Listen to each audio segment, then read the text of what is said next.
दुनिया की सबसे कठिन परीक्षाओं में से एक है हमारे देश का सिविल सर्विसेज का एग्जाम। लाखों की तादाद में लोग अपीयर होने वाले और कुछ 15 या 20 हजार सीटें। तो ऐसा क्या है जो लोगों को इसके लिए इतना दीवाना कर देता है? हम आपके सामने कुछ ऐसे चुनिंदा सिविल सर्वेंट्स लेकर आएंगे जिनका सिर्फ जीवन ही नहीं बल्कि उनका काम भी काबिले तारीफ है।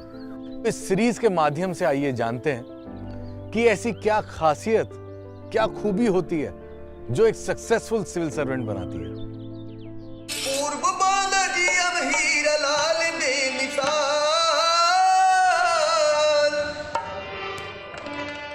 पूर्व बालाजी अब हीरा लाल बेमिसाल नहीं। हमारे आज के गेस्ट ने अपने लगभग 30 साल की सर्विस में water conservation, agriculture, social entrepreneurship जैसे कई क्षेत्रों में नई पहल की। बांदर डिस्ट्रिक्ट में डीएम रहने के दौरान उन्होंने जो वाटर कंजर्वेशन के लिए काम किया वो सिर्फ काबिले तारीफ ही नहीं बल्कि लिम्का बुक ऑफ रिकॉर्ड्स में भी दर्ज है। तो आइए स्वागत करते हैं आईएएस डॉक्टर हीरालाल जी का।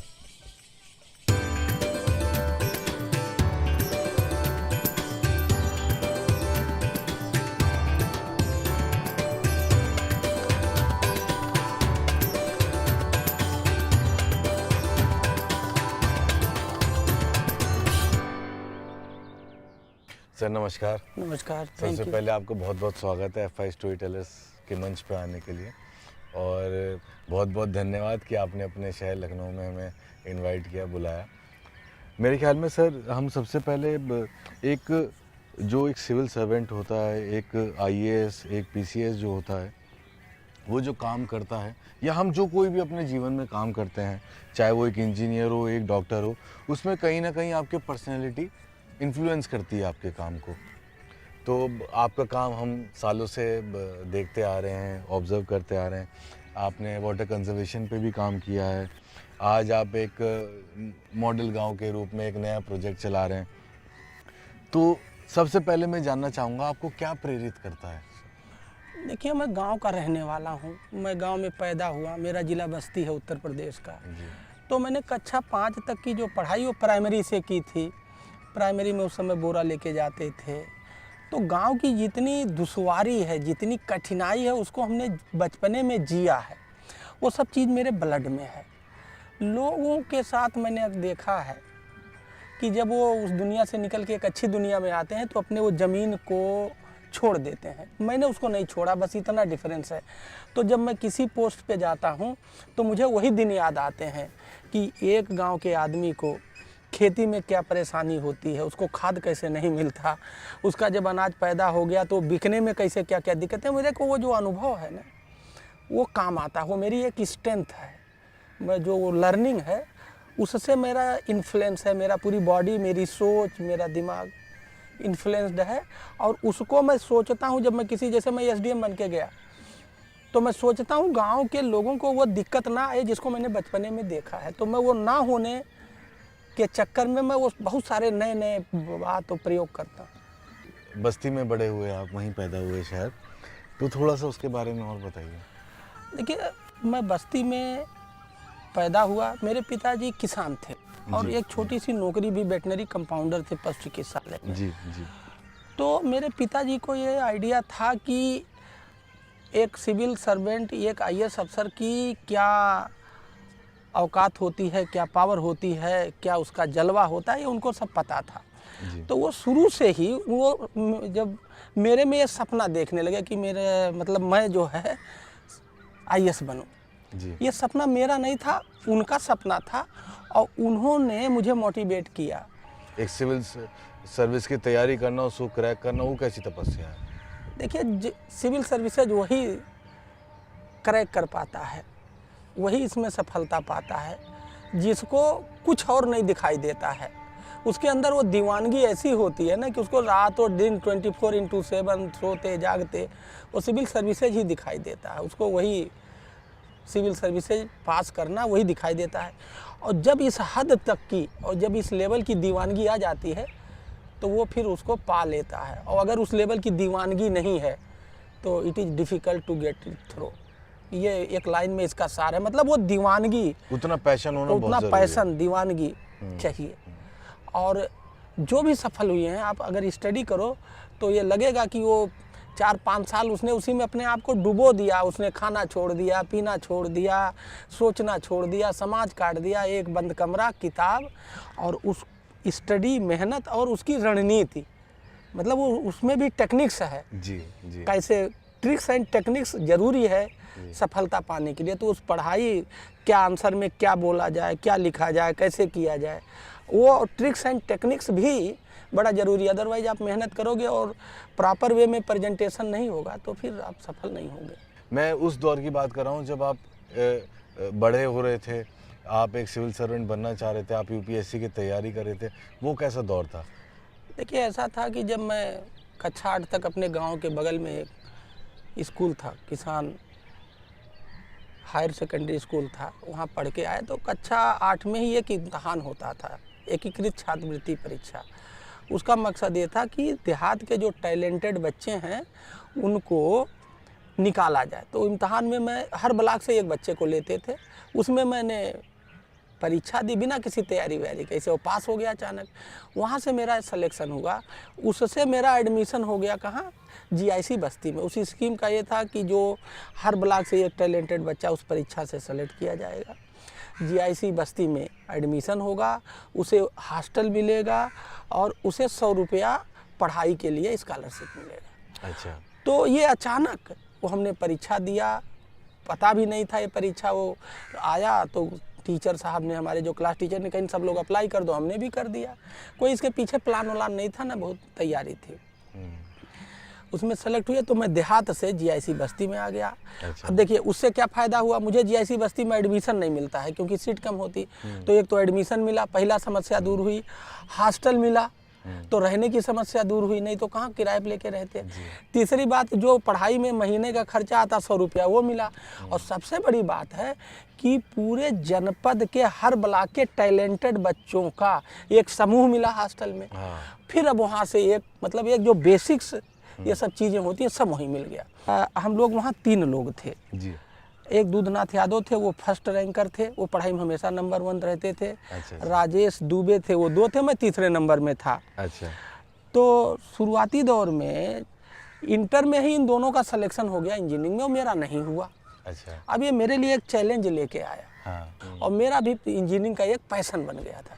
तो बिना मैंने घर बताए वालों को बीएससी छोड़ दिया और वो करने लगा क्या, इंजीनियरिंग की तैयारी में पूरे को अपने को डाइवर्ट, और किसी को नहीं बताया। अब ये जो मैंने डिसीजन लिया है बड़ा डिफिकल्ट डिसीजन था कि अगर नहीं हुआ तो क्या होगा, मैं तो बर्बाद हो जाऊंगा, मतलब रिस्क भी था। घर वाले को क्या मुंह दिखाऊंगा, वही जो सब भावना आती है वो मेरे अंदर भी आ रही थी। लेकिन वो वहीं से सिलेक्शन हुआ और फिर मैं वहीं गया जीबी पंत यूनिवर्सिटी में बीटेक करने, जहाँ दूधनाथ थे। अच्छा अच्छा। जो तो आपने फाइनली क्रैक कर लिया? हाँ, मैं वहाँ गया। लेकिन अब डिफरेंस देखिए, जो हम दोनों लोग एक ही रूम में रूममेट थे, अब वो हमसे 1 साल सीनियर हो गए और मैं 1 साल जूनियर हो गया। जूनियरिटी सीनियरिटी का इंजीनियरिंग कॉलेज में एक गैप होता था। तो ह्यूमिलिएशन फील होता है अंदर से ये बात होती थी कि वो जो 1 साल हमारा गया है वो हमें ये जूनियर सीनियर बना दिया। वो हमें मोटिवेट करता था कि कुछ ऐसा करना चाहिए कि जिससे कि ये सब चीज़ें जो गैप, जो ये लॉस हुआ है, ये कवर हो। तो मेरे फादर जो है, मुझे जब मैं यहाँ इंटर में पढ़ता था 9 से 12 तक जीआईसी बस्ती में था, तभी वो मेरे दिमाग में ये बीज बोते रहते थे कि देखिए IAS अफसर अच्छे होते हैं, इनको बड़ा पावर होता है, ये अच्छा काम करते हैं। और बहुत सारे उदाहरण भी मुझे वो बीच बीच में बताते थे। तो मेरे दिमाग में सिविल सर्विसेज था। तो मैं वहाँ गया तो इंजीनियरिंग भी करता था और पैरेलल में सिविल सर्विसेज की तैयारी भी शुरू कर दिया। उसके बाद फिर जब बीटेक हुआ तो गेट का इम्तहान होता है कि एमटेक कर लें। जी जी। गेट के थ्रू हमने ITBHU, अब तो IIT BHU हो गया, वहाँ गए, पावर इलेक्ट्रॉनिक्स में एमटेक कर लिया। देखिए एमटेक करना मोटो नहीं था, मोटो था एक हॉस्टल मिल जाएगा, 1800 रुपया मिल जाएगा और हम तैयारी करेंगे। फिर वहीं से तैयारी, तो आप कहीं ना कहीं तैयारी के साधन जुटा रहे थे? हाँ, फिर वहीं से मैंने IAS दिया, मेन दिया, फिर फाइनल सिलेक्शन नहीं हुआ। अगले बार मेरा प्रीलिम में भी इंटरव्यू में नहीं हुआ? हाँ, इंटरव्यू में नहीं हुआ। अगली बार मेरा ये पहला अटेम्प्ट था? पहला अटेम्प्ट था। पहले अटेम्प्ट में प्रीलिम में हुआ, मेन में हुआ, इंटरव्यू में नहीं हुआ। सेकंड अटेम्प्ट में मेरा प्रीलिम में भी नहीं हुआ, तो एक निराशा। इसी बीच मैंने पीसीएस भी दे रखा था अच्छा। और पहले ही चांस में मेरा पीसीएस में 19वीं रैंक आ गई और जनरल से सिलेक्शन हो गया। इसी बीच में एक बात और आई थी, बहुत सारे इंजीनियरिंग के भी एग्जाम होते रहते थे, तो मैं एनटीपीसी का, उस समय एनटीपीसी नवरत्न कंपनी थी, मैंने उसमें भी सिलेक्शन हो गया था। अब जब मेरा आईएएस के प्रीलिम में नहीं हुआ तो मेरे अंदर एक निराशा का भाव नेचुरल सी पैदा होना। और उसी साल हमारे एक रूममेट थे, हम लोग साथी, तो उनका 3rd रैंक आ गया था, अमित बर्नवाल साहब का, और उनको वेस्ट बंगाल कैडर मिल गया। तो ये बात समझ में आई कि जब 3rd रैंक वाले को अपना उत्तर प्रदेश कैडर नहीं मिला, वेस्ट बंगाल मिला, तो मेरे लिए तो उत्तर प्रदेश में सिविल सर्विसेज पाना बड़ा ड्रीम है। तो फिर डिस्कशन में ये बात हुआ कि देखो अपने स्टेट में सिविल सर्विसेज का अलग ही पहचान है और अलग ही मज़ा है। तो मैंने ये डिसाइड किया कि अब हम सिविल सर्विसेज नहीं देंगे, पीसीएस ज्वाइन कर लेंगे और फिर प्रमोशन हो जाएगा ये अब ये पीसीएस में ज्वाइनिंग लेट थी, इसी बीच जो है एनटीपीसी का आ गया ज्वाइनिंग, मैं चला गया, ज्वाइन कर लिया एनटीपीसी। कि यहाँ जिले के जो चुनाव के अधिकारी हैं वे 100% वोटिंग के लिए मेहनत कर रहे हैं, ये बहुत अच्छी बात है, मैं उनको बधाई देता हूं। तो बांदा सहित पूरे बुंदेलखंड में पानी का भीषण संकट है। खास तौर पर गर्मी के दिनों में ये समस्या जो है वो और भी ज्यादा जटिल हो जाती है और इस समस्या के समाधान के लिए लगभग 1 वर्ष पहले बांदा के जिलाधिकारी हीरालाल ने एक मुहिम की शुरुआत की थी और जल संरक्षण के लिए उन्होंने पुराने कुएं और तालाबों को पुनर्जीवित करने का एक अभियान शुरू किया था। इस बार दलहनी फसलों को बढ़ावा देने के लिए और दालों की ब्रांडिंग करने के लिए बांदा जिलाधिकारी ने एक बेहतरीन पहल की है। 10 फरवरी को बांदा में अरहर सम्मेलन का आयोजन किया जाएगा। बांदा के इस अरहर सम्मेलन में कृषि वैज्ञानिक किसानों से सीधे तौर पर संवाद करेंगे। तो सर, अभी जैसे आपने बताया कि आप अच्छाई ढूंढते हैं, फिर उससे जुड़ना चाहते हैं, तो इससे मेरा अगला सवाल आता है कि सिविल सर्वेंट्स तो हमारे देश में हज़ारों में हैं, लेकिन कोई हीरालाल कैसे बनता है? देखिए, अगर आप पॉजिटिव रहते हैं, बॉडी में ऊर्जा, जब आप निराश होते हैं तो आपको निगेटिव ऊर्जा मिलती है, तो आप कम ही काम करेंगे, थक जाएंगे। और जब आप पॉजिटिव रहते हैं तो आपको ऊर्जा मिलती रहती है। तो यह है कि मैं हमेशा पॉजिटिव रहता हूँ।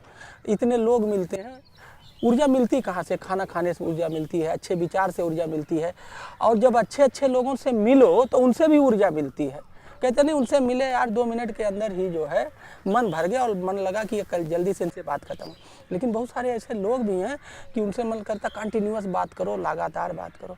तो जब हमने आपको बताया ना कि मैं बहुत सारे अच्छे लोगों को ढूंढता हूँ, मिलता हूँ, तो उनसे भी मुझे ऊर्जा मिलती है। तो पॉजिटिव आदमी से मिलना, उनसे ऊर्जा का माध्यम बनाना, नॉलेज इज पावर। मैं सबसे नॉलेज लेता हूँ, नॉलेज इज पावर, तो वो मुझे एम्पावर करता है, एक बात। और जब लगातार आप अच्छे मन से, सच्चे मन से, अच्छी सोच से, अच्छी नीयत से काम करो तो आपकी कैपेसिटी बिल्डिंग हो जाती है। एक आदमी है, डिसीजन लेने की क्षमता ऑटोमेटिक बाई प्रैक्टिस बन जाता है। क्या डिसीजन लेने की क्षमता, मल्टीटास्किंग, कैपेसिटी बिल्डिंग एक वर्ड है। तो हम तो शुरू से ही खूब मेहनत करते रहे और पॉजिटिव रहे, तो मेरी कैपेसिटी बिल्डिंग हो गई। स्टेक होल्डर चेंज होते रहे लेकिन मॉडस ऑपरेंडी सेम था। तो ये कैपेसिटी बिल्डिंग बाय डूइंग होता है। और अगर आप कोई काम कर रहे हो, सफलता मिल रही है, तभी वो अगले पे आपका मन करेगा काम करने का। और हर आदमी के अंदर, चाहे वो कितना अच्छा हो कितना बुरा, हर आदमी के अंदर समाज सेवा करने का जो है कीड़ा है।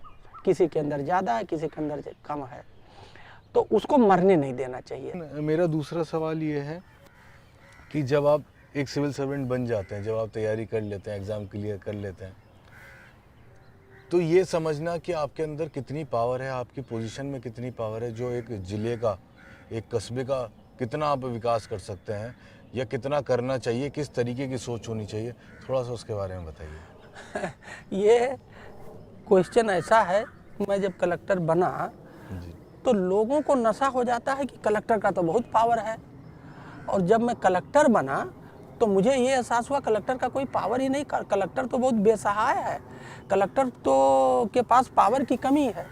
तो मैं आपको अंदर की बात बता दूं मैं 1.5 साल कलेक्टर था, मुझे कभी एहसास ही नहीं हुआ कि मैं पावरफुल, मैं हमेशा अंदर से कमज़ोर महसूस करता था। ये एक सच्चाई है अंदर से। अब चूंकि मैं नहीं हूँ तो मैं बोल सकता हूँ, मैं अंदर से महसूस करता था कि भाई मैं कलेक्टर तो हूँ, सब कुछ है, लेकिन मैं पानी की समस्या इसकी हल नहीं कर पा रहा हूँ। मैं लोगों की जो व्यवस्थाएं मिलनी चाहिए वो नहीं कर पा रहा हूँ, तो कमज़ोर हूँ तभी तो नहीं कर पा रहा हूँ। मैं इसको इस पॉजिटिव एंगल से सोचता था, तो उससे रिजल्ट अच्छे आते थे। आप ज़्यादा कोशिश करते थे? ज़्यादा कोशिश करते थे, और जो पावर के नशे में लोग ईगो में, अहम में, घमंड में चूर हो जाते हैं और फिर वो दूसरे तरीके से उनका चीज़ खराब होने लगता, वो नहीं हुआ। ये था मेरे साथ। और सिस्टम में रहकर, सिस्टम के पार्ट बने रहकर आप किस तरीके से बदलाव ला सकते हैं सिस्टम के अंदर? क्योंकि हमारे देश में या पूरी दुनिया में हर सिस्टम में बदलाव की ज़रूरत है, आवश्यकता है। तो आप सिस्टम में रहकर सिस्टम के अंदर ही किस तरीके के बदलाव ला सकते हैं? देखिए किस सिस्टम, तरीके की सोच होनी चाहिए? देखिए ये सबसे जो प्रॉब्लमेटिक एरिया है वो यही है। तो हम कैसे लाते हैं? अब आप चाहते हो कि आपके जितने 80 विभाग हैं सब मेहनत करें, 80 अधिकारी जिला स्तरीय, और आप मेहनत नहीं करना चाहते हो तो नहीं होगा। तो हम क्या करते हैं, हमने खूब मेहनत शुरू कर दिया, खूब मेहनत करते थे। सुबह 5 बजे से ही मेरे फ़ोन जाने शुरू। अब ये हल्ला हो गया कि कलेक्टर साहब बहुत मेहनती हैं, ना सोते हैं ना सोने देते हैं। मैं कभी कभी मजाक में कहता भाई ना सोऊंगा ना सोने दूंगा। तो क्या हुआ, धीरे धीरे जो मेहनत नहीं करते थे वो धीरे धीरे ट्यून्ड हो गया हमारे मेहनत की। जब हमारा कलेक्टर इतना रातों दिन मेहनत करता है, मतलब एग्जाम्पल सेट कीजिए खुद Yes. से। मतलब वही है कि जो आप चाहते हो पहले वो करके एक मैसेज दो, और उस मैसेज से ऑटोमेटिक बदलाव होगा। तो ये जो कोरोना पीरियड था, इसमें मैंने पीएचडी पूरा किया, डीलिट में एडमिशन लिया, मॉडल गांव के प्रोजेक्ट का ऑनरेरी मेंटर बन करके, और ये वो प्रोजेक्ट चल रहा है। और इसी बीच में मैंने एक डायनेमिक डीएम के नाम से किताब लिखी। वो जितना भी हमने वहाँ 20 प्रयोग किए थे उसी को मैंने एक किताब के रूप में लिखी। तो ये कोरोना पीरियड में ये 4 काम हुए। तो टाइम का उपयोग पॉजिटिव तरीके से, बेहतरीन तरीके से कैसे किया जाए, ये जानना बड़ा ज़रूरी है। तो सर आपने जैसे आप तो हमेशा इतने एक्टिव रहे हैं, बांदा में इतना काम किया है, वाटर कंजर्वेशन पे काम किया, वाटर लेवल बढ़ा दिया वहाँ का 1 साल में। अभी आपने एक नई शुरुआत की है मॉडल गांव के ज़रिए, उसमें थोड़ा सा उसके बारे में बताइए। हमने इसको डाल दिया सोशल मीडिया पे, अपने लिंक्डइन पे। तो सौरभ सिंह साहब जो आईसीसीआई फाउंडेशन के कंट्री हेड हैं, उन्होंने मुझे मैसेज किया कि मैं आपको पिछले 3-4 साल से फॉलो करता हूं और आप बहुत अच्छा काम कर रहे हैं। ये जो आपने डाला है इसको क्यों ना, आपने इसको बांदा में किया, क्यों ना इसको सिस्टम रेप्लिकेट करें। हाँ रिप्लिकेट किया जाए। डॉक्टर हीरालाल जो यूपी कैडर के आईएएस ऑफिसर हैं, वो बांदा एक डिस्ट्रिक्ट है बुंदेलखंड में, उत्तर प्रदेश में, वहाँ के कलेक्टर थे। और उन्होंने वहाँ अपने कार्यकाल में रूरल डेवलपमेंट के लिए, एग्रीकल्चर डेवलपमेंट के लिए, वीमेन डेवलपमेंट के लिए, चाइल्ड डेवलपमेंट के लिए बहुत सारे नवाचार, बहुत सारे इनोवेशंस किए और उनका बहुत अच्छा परिणाम रहा। तो करीब 20 इनोवेशंस उन्होंने अपने कार्यकाल में किए, जिसमें सामाजिक जीवन की करीब सभी जो एरियाज़ हैं उनको उन्होंने टच किया। तो इस तरह जो सारे प्रोग्राम्स चले इनके और बहुत सफल रहे। तो हम लोगों ने साथ बैठकर ये सोचा कि अगर इन सारे जो यहाँ इनोवेशंस किए गए हैं, इन इनोवेशंस को और दूसरे गांव में भी रेप्लिकेट किया जाए, और इसी सोच के साथ हम लोगों ने इस प्रोजेक्ट को कंसीव किया। मॉडल गांव में जुड़ने के बाद बहुत सारी चीज़ें बदल रही हैं हमारे गांव में, हमारे आसपास, हमारे गांव के लोगों में, हमारे गांव के लोगों की सोच में। गांव में एक स्वयं सहायता समूह हमारे यहाँ चल रहा है, और उस स्वयं सहायता समूह का नाम है कनक स्वयं सहायता समूह। गांव की महिलाओं के द्वारा ही चलाया जा रहा है।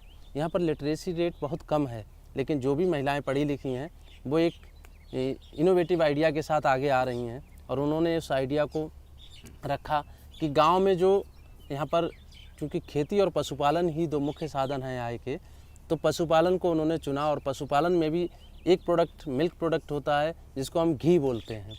घी को यहाँ पर कलेक्ट करेंगी गांव से, और जब आगे बढ़ेगी तो गांव के आसपास के गांव से भी उसको कलेक्ट करेंगे, और उस घी को कलेक्ट करके उसको प्रॉपर ब्रांड बनाएंगे, प्रॉपर पैकेजिंग कराएंगे, उसको मार्केट में उतारेंगे, मार्केट में उतार के उसको बेचेंगे। ये सारा काम जितना भी होगा वो स्वयं सहायता समूह के द्वारा ही होगा, जिसका नाम कनक स्वयं सहायता समूह है। तो सर, आपको अगर एक आखिरी मैसेज हमारी ऑडियंस को, जो यंग यूथ है इस देश का, उन्हें अगर एक मैसेज देना हो तो क्या होगा? मुझे लगता है कि लोगों को, यूथ को, जो उनका पैशन है उसके लिए जीना चाहिए। और अब ज़माना बदल गया। पहले क्या होता था कि आपने इंजीनियरिंग कर ली तो वही इंजीनियर बन के पूरी ज़िंदगी कट जाएगी। लेकिन मैं अभी कहीं रिसर्च पेपर पढ़ रहा था कि बदले ज़माने में अब आपको एक डोमेन पे पूरी ज़िंदगी नहीं चलेगी, कम से कम 3 डोमेन चाहिए। क्या? 3 डोमेन का नॉलेज होना चाहिए। पहले एक डोमेन से काम चलता। तो वर्तमान में यूथ को एक चाहिए, हर यूथ में कोई न कोई एक कला होती है। क्या होती है? कला। जैसे खेती में किसी की रुचि है, किसी की गाने में है, किसी की गेम में है, ऐसे उसका एक पैशन होता है। तो वो पढ़ाई भी करे और जो उसका एक ओरिजिनल पैशन है उसको भी डेवलप करे। तो 2 डोमेन हो गए। तो अगर मान लीजिए वो असफल होता है पढ़ाई में या कंपटीशन में, तो उसका जो दूसरा डोमेन है वो बिल्कुल उसको लाइफ में कहीं डूबने नहीं देगा। तो जो आपका पैशन है उस सेक्टर में आप पैरेलल में 2 चीज़ ले जाइए। एक तो ये पढ़ाई वाला, जैसे हम केवल पढ़ाई वाला काम करते थे, हमारे अंदर जो पैशन था उसको हमने 0 कर दिया। तो वो 2 चीज़ को पैरेलल चलाइए तो आपको जो है कहीं धोखा नहीं मिलेगा। मैं ये कहना चाहूँगा। सर, बहुत बहुत धन्यवाद समय देने के लिए, और हम आशा करते हैं आपसे जल्दी मुलाकात हो और नए प्रोजेक्ट्स के साथ और नए बदलाव के साथ जो आप समाज में लेकर आ रहे हैं। और ऐसे ही आगे आपकी कार्रवाई, आपके कार्यक्रम चलते रहें। नहीं, मुझे भी अच्छा लगा आपसे मिलके। आप मुझे एक पॉजिटिव, अच्छी सोच के इंसान लगे, और मेरी यही कोशिश रहेगी कि मैं आपके साथ भी जुड़ के आपको भी आगे बढ़ाने, आगे ले जाने में कुछ मदद कर सकूं। तो मुझे खुशहाली होगी, मुझे अच्छा लगेगा, जो मेरी आदत है। थैंक यू, नमस्कार।